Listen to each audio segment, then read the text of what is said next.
Hello students, आइए देखते हैं चैप्टर 10 रेस्पायरेशन इन ऑर्गेनिज्म के बारे में।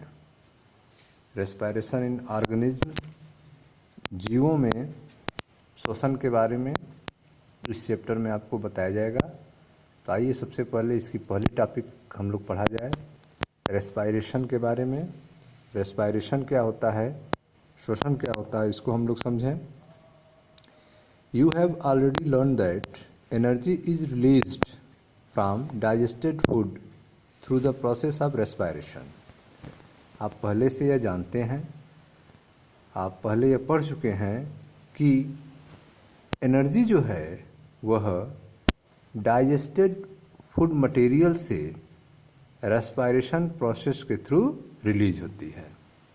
जो बॉडी में एनर्जी रिलीज होती है वह डाइजेस्टेड फूड मटेरियल से रेस्पायरेशन प्रोसेस के थ्रू रिलीज होती है।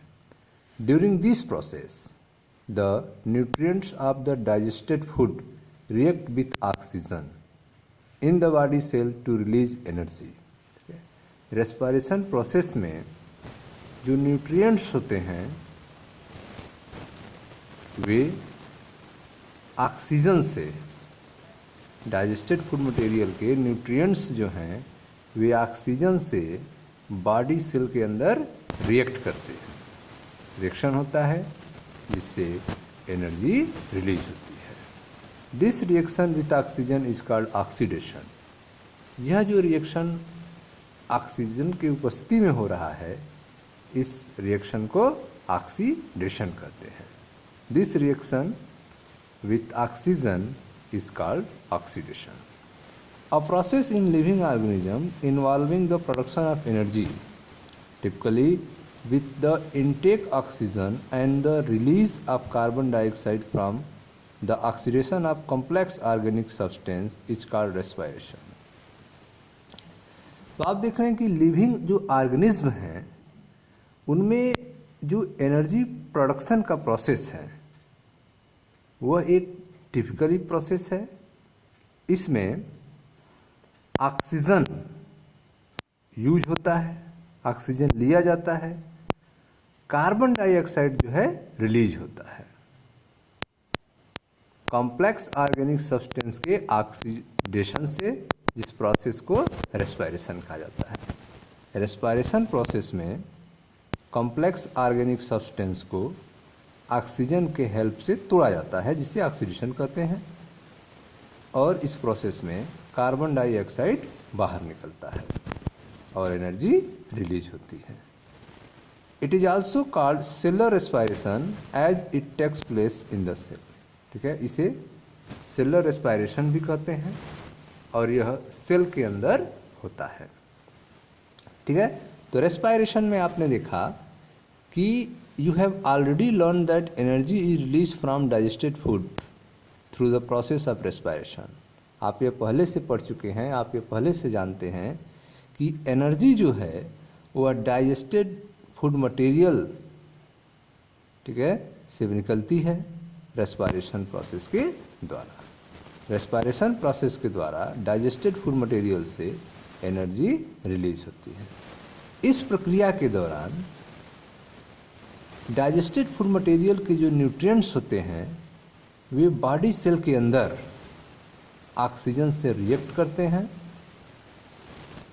और एनर्जी रिलीज होती है। ऑक्सीजन के साथ जो रिएक्शन होता है उसे ऑक्सीडेशन कहा जाता है। इस प्रोसेस में लिविंग ऑर्गेनिज्म एनर्जी के प्रोडक्शन में ऑक्सीजन को लेते हैं, कार्बन डाइऑक्साइड को निकालते हैं। ठीक है, और इस प्रोसेस में ऑक्सीडेशन होता है जिसमें कॉम्प्लेक्स ऑर्गेनिक सब्सटेंस को तोड़ा जाता है। इस प्रोसेस को रेस्पायरेशन कहते हैं और यह प्रोसेस सेल के अंदर होता है, इसलिए इसको सेलुलर रेस्पायरेशन भी कहते हैं, कोशिकीय श्वसन भी कहते हैं। ठीक है, इसके बाद आप देख रहे हैं कि थिंक एंड आंसर। यहाँ पे कुछ स्पेस दिए गए हैं, जैसे फिगर में आप देख रहे हो। The process of photosynthesis and respiration in plant. Plant में फोटोसिंथेसिस प्रोसेस और रेस्पायरेशन आर गिवन बिलो, यहाँ पे दिया गया है। Right a few lines about this process in the given space. यहाँ पे आप स्पेस देख रहे हैं, खाली जगह है, यहाँ पे आपको कुछ लाइन्स लिखना है फोटोसिंथेसिस एंड रेस्पायरेशन के बारे में। फिगर में आप देख रहे हैं प्लांट जो है सॉइल से वाटर ले रहा है, मिनरल्स ले रहा है, सनलाइट के प्रेजेंस में, लाइट एनर्जी के प्रेजेंस में इसके लिफ्ट में कार्बोहाइड्रेट का फॉर्मेशन हो रहा है फोटोसिंथेसिस प्रोसेस में। फोटोसिंथेसिस प्रोसेस के द्वारा कार्बोहाइड्रेट्स बन रहे हैं और ऑक्सीजन रिलीज हो रहा है। फोटोसिंथेसिस प्रोसेस में लाइट एनर्जी का यूज होता है, कार्बन डाइऑक्साइड एटमॉस्फेयर से आता है और वाटर एंड मिनरल्स रूट के थ्रू पहुंचते हैं। और यहाँ पे फोटोसिंथेसिस प्रोसेस के थ्रू कार्बोहाइड्रेट्स बनता है और बाई प्रोडक्ट के रूप में ऑक्सीजन एटमॉस्फेयर में रिलीज होता है। ठीक है, यह जो ऑक्सीजन रिलीज हो रहा है इसमें से कुछ अमाउंट प्लांट जो है खुद अपने लिए यूज करता है रेस्पायरेशन में। ठीक है, तो यह जो फ्यू लाइंस हैं इस प्रोसेस के, उसको आपको यहाँ पे लिखना होगा कि फोटोसिंथेसिस प्रोसेस में क्या होता है और रेस्पायरेशन में क्या होता है, इसके बारे में आपको यहाँ लिखना होगा। किसके लिए? प्लांट के लिए। ठीक है स्टूडेंट्स, तो ये आपका होमवर्क है, इसको आप कंप्लीट कीजिएगा। अब हम आगे देखते हैं steps in the process of respiration. Respiration process में कौन कौन से स्टेप्स होते हैं इसके बारे में आपको जानना है। There are 2 steps. Respiration process में 2 स्टेप होते हैं। Involve in the process of respiration they are as follow breathing and cellular respiration. ठीक है, तो रेस्पायरेशन प्रोसेस में 2 स्टेप होते हैं। पहले को ब्रीदिंग कहा जाता है और सेकेंड को सेलुलर रेस्पायरेशन कहा जाता है। ब्रीदिंग प्रोसेस में क्या होता है? Breathing involve the exchange of gases oxygen and carbon dioxide. Breathing process में गैसों का एक्सचेंज होता है, ऑक्सीजन एंड कार्बन डाइऑक्साइड का। Oxygen is taken from environment and carbon dioxide and water vapour are given out. Oxygen, ठीक है, लिया जाता है इन्वायरमेंट से और कार्बन डाइऑक्साइड वापर और वाटर वेपर इन्वायरमेंट में रिलीज किया जाता है। This is called external respiration. इसे एक्सटर्नल रेस्पायरेशन भी कहते हैं। तो आप देख रहे हैं कि रेस्पायरेशन के जो स्टेप्स होते हैं वे 2 स्टेप्स होते हैं। पहले को ब्रीदिंग कहते हैं। इस प्रोसेस में ब्रीदिंग में गैसों का एक्सचेंज होता है, एटमॉस्फेयर से ऑक्सीजन को लिया जाता है और एटमॉस्फेयर में कार्बन डाइऑक्साइड और वाटर वेपर को रिलीज किया जाता है। इस प्रोसेस को एक्सटर्नल रेस्पायरेशन कहते हैं। सेकेंड जो है उसे सेलुलर रेस्पायरेशन कहते हैं। इन this process involve using the oxygen. Cellular respiration में जो ऑक्सीजन लिया गया है उसका यूज किया जाता है।